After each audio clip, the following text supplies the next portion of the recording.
সুপ্রিয় দর্শক শ্রোতা ভাই বোন, ঈদ উল ফিতর এবং ঈদ উল আজহা এগুলো আল্লাহ রাব্বুল আলামিনের পক্ষ থেকে দেওয়া তার বান্দাদের জন্য বিশেষ উপহার এবং পুরস্কার। রমাদান মাসব্যাপী ইবাদতবন্দি করার পর আল্লাহ তাআলা নগদ পুরস্কার হিসাবে ঈদ উল ফিতরের আনন্দ আমাদেরকে দিয়েছেন। আর জিলহজের প্রথম দশকের ইবাদত সম্পন্ন করার পর, হজের ইবাদত সম্পন্ন করার পর আল্লাহ তাআলা নগদ পুরস্কার হিসাবে ঈদ উল আজহার আনন্দ আমাদেরকে দিয়েছেন। আল্লাহর দেয়া উপহারকে আল্লাহর বাতানো পদ্ধতিতে ব্যবহার করাই হলো একজন বুদ্ধিমান ইমানদারের কাজ। আর সেজন্য আমরা আজ ঈদ উল ফিতরের সুন্নাহ সমূহ আলোচনা করতে চাই। কিভাবে প্রিয় নবী সাল্লাল্লাহু আলাইহি সাল্লাম ঈদ উল ফিতর উদযাপন করতেন, সাহাবায়ে কেরাম ঈদ উল ফিতরে কী কী আমল করতেন, সেগুলো আমরা পেশ করবো ইনশাআল্লাহ তাআলা। ঈদ উল ফিতরের সুন্নাহ সম্পর্কে বলতে গেলে সর্বাগ্রে যে সুন্নাহর কথা চলে আসে তা হলো অন্য দিনের তুলনায় ঈদের দিন একটু আগে আগে ঘুম থেকে ওঠা, একটু ভোরে জাগ্রত হওয়া। ফজর নামাজে উপস্থিত হওয়াটা ঈদের নামাজে উপস্থিত হওয়ার চাইতে অনেক বেশি গুরুত্বপূর্ণ।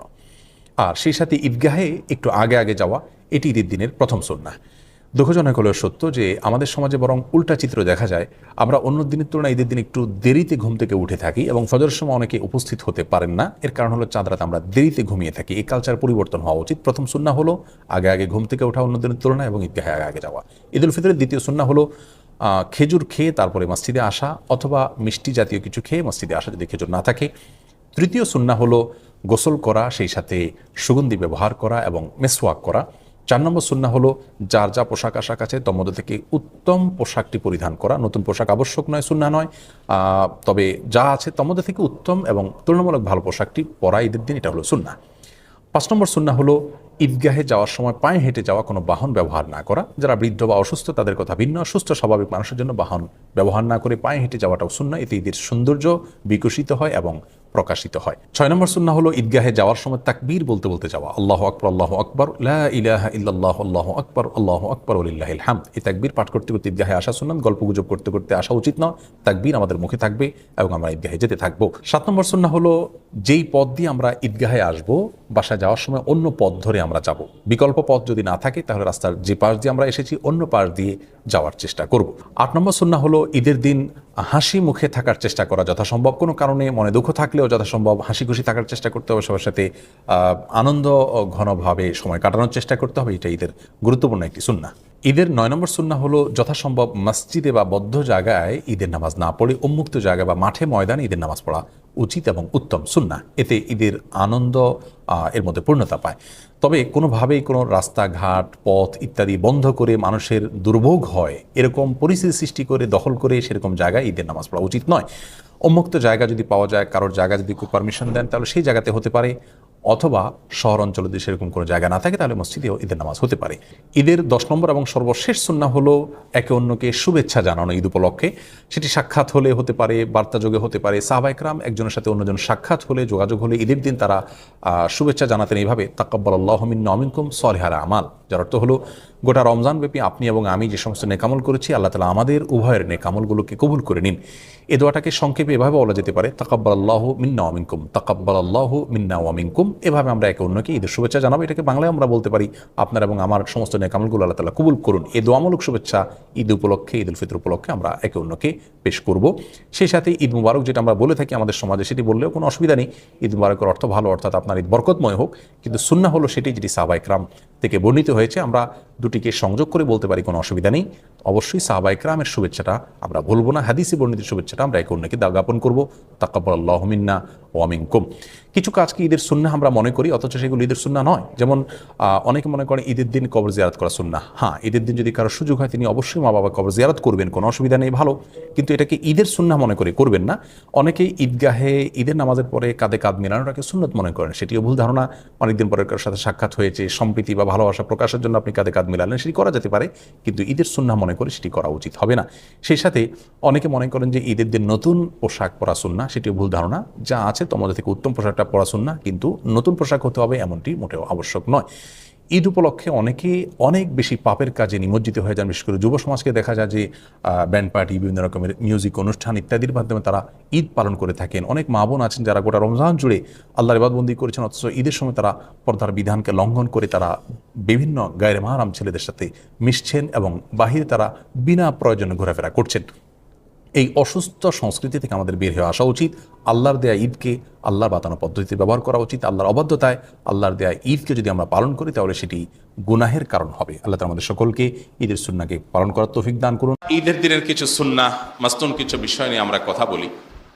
ঈদ উপলক্ষে আমাদের সবার আগে যে করণীয়টা করতে হবে তা হলো ঈদুল ফিতরের চাঁদ তালাশ করা। ঈদুল ফিতরের কি কাজ তালাশ করতে হবে? চাঁদ তালাশ করা। আমরা এর আগেও বিভিন্ন সময় আপনাদেরকে বলেছি যে ঈদুল ফিতরের চাঁদ, রমাদানের চাঁদ, এই আকাশে চাঁদ তালাশ করা এটা গুরুত্বপূর্ণ একটা আমল, এটা একটা সওয়াবের কাজ এবং এটা ফরজে কিফায়া। কোনো সমাজের কোনো মানুষ যদি না করে সবাই গুনাহগার হয়ে যাবে, কিছু মানুষ অন্তত করতে হবে। আমরা ঈদুল ফিতরের চাঁদ আকাশে তালাশ করব। যারা ইতিকাফে আছেন তাদের জন্য এই সুযোগ নাই, যারা ইতিকাফে নাই তারা চাইলে আকাশে, পশ্চিম আকাশে আমরা চাঁদ তালাশ করতে পারি। চাঁদ তালাশ করার ভিতরে একটা আনন্দ আছে, আমরা সেই আনন্দ থেকে অনেকটাই বঞ্চিত। আমরা আমাদের ছেলেবেলায়, কৈশোরে, বাল্যকালে আমরা এই রমাদানের 29 তারিখে পশ্চিম আকাশে চাঁদ তালাশ করার জন্য গ্রামে রাস্তা বের হয়ে যেতাম এবং অনেক মানুষ মিলে চাঁদ দেখতাম। এখন এই সমস্ত দৃশ্য দেখা যায়? আর গ্রামে শহরে কোথাও এখন আর মানুষ চাঁদ দেখে? সবাই দেখে, কিন্তু সেটা মোবাইলে দেখে, ফেসবুকে দেখে চাঁদ দেখা গেছে কিনা। তো চাঁদ তো ফেসবুকে উঠার কথা না, চাঁদ তো উঠার কথা কোথায়? আকাশে। তো সে আকাশে না দেখে আমরা সবাই কোথায় দেখি? ফেসবুকে দেখি। ফেসবুকে চাঁদ উঠার সংবাদ যারা দিবেন, সেই জাতীয় চাঁদ দেখা কমিটি সংবাদ পাবেন সারা দেশ থেকে, ডিসি সাহেবরা সংবাদ পাঠাবেন সেটার মাধ্যমে। তো ডিসি সাহেবরা সংবাদ কোত্থেকে পাবেন? সাধারণ মানুষ তাদেরকে দেখে জানাবে। তারপর তো এখন সবাই যদি আমরা ফেসবুকে পড়ে থাকি তাহলে ওনাদেরকে কারা জানাবে? আমরা শুধুমাত্র গুটি কতক দায়িত্বশীলদের উপর যদি ছেড়ে দেই গোটা দেশের, গোটা জাতির রোজা এবং ঈদের বিষয়টা, সেটা খুবই দুঃখজনক যে জাতীয় চাঁদ দেখা কমিটির কয়েকজন চাঁদ তালাশ করবে। না, আমাদের প্রত্যেকের চাঁদ তালাশ করা উচিত। চাঁদ পশ্চিম আকাশে তালাশ করেন, আপনি যদি নাও দেখতে পান, আপনি যে চেষ্টা করেছেন এর কারণে সওয়াব পাবেন, একটা সুন্নাহ জিন্দা হবে। দেখার ভিতরে একটা আনন্দ আছে, আবার সুন্নাহও আছে, দুইটাই একসাথে আছে। অতএব আমরা সেই চেষ্টা করবো। আল্লাহ আমাদের তৌফিক দান করুন। তাহলে প্রথম কাজ হবে আমাদের পশ্চিম আকাশে চাঁদ তালাশ করা। যদি চাঁদ পেয়ে যান, দেখতে পান, তাহলে দোয়া পড়বেন, আল্লাহুম্মা আহিল্লাহু আলাইনা বিল আমনি ওয়াল ঈমান, আল্লাহুম্মা আহিল্লাহু আলাইনা বিল আমনি ওয়াল ঈমান, অন্য হাদিসে আছে বিল ইয়ুমনি ওয়াল ঈমান ওয়াস সালামাতি ওয়াল ইসলাম রব্বি ওয়া রাব্বুকাল্লাহ। অর্থাৎ হে আল্লাহ, এই চাঁদকে আপনি ঈমান এবং বরকতময় করে দিন আমাদের জন্য। অর্থাৎ এই মাসটাকে আমাদের জন্য ঈমানময়, বরকতময় করে দিন, যাতে এই মাসে, এই চাঁদে আমরা ঈমানের সাথে, কল্যাণের সাথে থাকতে পারি। এরপরে চাঁদকে লক্ষ্য করে আমরা বলি যে ওয়াসসালামাতু আল ইসলাম, এবং আল্লাহ ইসলামের সাথে, শান্তির সাথে যেন এই মাসটা আমাদের কাটে, সে দোয়া করি। সেই সাথে আমরা চাঁদকে লক্ষ্য করে বলি রব্বি ওয়া রাব্বুকাল্লাহ, হে চাঁদ, তোমার এবং আমার উভয়ের পালনকর্তা আল্লাহ রাব্বুল আলামিন। অতএব ভাইরা আমার, আমরা এই আমলটা, অর্থাৎ চাঁদ দেখা, যদি দেখার সুযোগ হয় তাহলে এই দোয়াটা পড়া, না দেখতে পারলেও আমি সওয়াব পেলাম, সে চেষ্টা করবো ইনশাআল্লাহ তাআলা। দ্বিতীয়ত যে আমলটা করতে হবে তা হলো চাঁদ দেখা যাওয়ার সংবাদ শুনলে আমাদেরকে ফিতরা আদায় করে দিতে হবে। ফিতরা আমরা ঈদগাহে যাওয়ার আগে আগে আদায় করে দিব। গরিবের বাসায় হাসি যেন পৌঁছে যায়, খুশি এবং আনন্দের বার্তা যেন আমরা দিয়ে দিতে পারি, সেই চেষ্টাটা করতে হবে। প্রত্যেক সদস্য, আপনার পরিবারের প্রত্যেক সদস্য, এমনকি ছোট বাচ্চা থাকলে তাদের তরফ থেকেও আপনি ফিতরা পৌঁছে দিবেন। তাহলে ফিতরা আদায় করা, এটা হলো ঈদের গুরুত্বপূর্ণ একটি আমল। তৃতীয়ত যে আমলটা আমাদের করতে হবে ঈদ উপলক্ষে, তা হলো চাঁদ দেখা যাওয়ার সংবাদ শোনার পর থেকে আমাদের মধ্যে তাকবীর এর পরিমাণ বাড়িয়ে দিতে হবে। তাকবীর বেশি বেশি করে পড়তে হবে। আল্লাহু আকবার, আল্লাহু আকবার, লা ইলাহা ইল্লাল্লাহু, আল্লাহু আকবার, আল্লাহু আকবার, ওয়ালিল্লাহিল হামদ। এই তাকবীর আমরা বেশি বেশি করে পাঠ করব, বেশি বেশি করে পাঠ করব, প্রত্যেকে যার যার জায়গা থেকে। এবং নারীরা বাসায় কাজ করবেন, কাজের ফাঁকে ফাঁকে পড়বেন, আমরাও পড়ব। এরপরে 4 নম্বর আমল হলো ঈদের দিন একটু ঘুম থেকে আগে আগে উঠা, ভোরে, এবং ফজর নামাজ মহল্লার মসজিদে জামাতের সাথে অবশ্যই আদায় করা। ঈদের দিন এই জিনিসটা করার গুরুত্ব বিশেষভাবে আছে। অথচ আমাদের বেশিরভাগ মানুষের চাঁদ রাতে ঘুমাইতে ঘুমাইতে অনেক দেরি হয়ে যায়। অনেকে চাঁদ রাত সারা রাত জেগে থাকেন। রমজানের শেষ দশকে বাবদের তৌফিক হয় নাই, মাগার চাঁদ রাতে জাগার তৌফিক হয়ে গেছে। একটা শার্ট কেনার জন্য, একটা পাঞ্জাবি কেনার জন্য ফজর পর্যন্ত একেবারে মার্কেটে মার্কেটে ঘুরছি। আর ঈদের ফুর্তি করতে গিয়ে গোটা রাত আমরা অনেকে জেগে থাকি।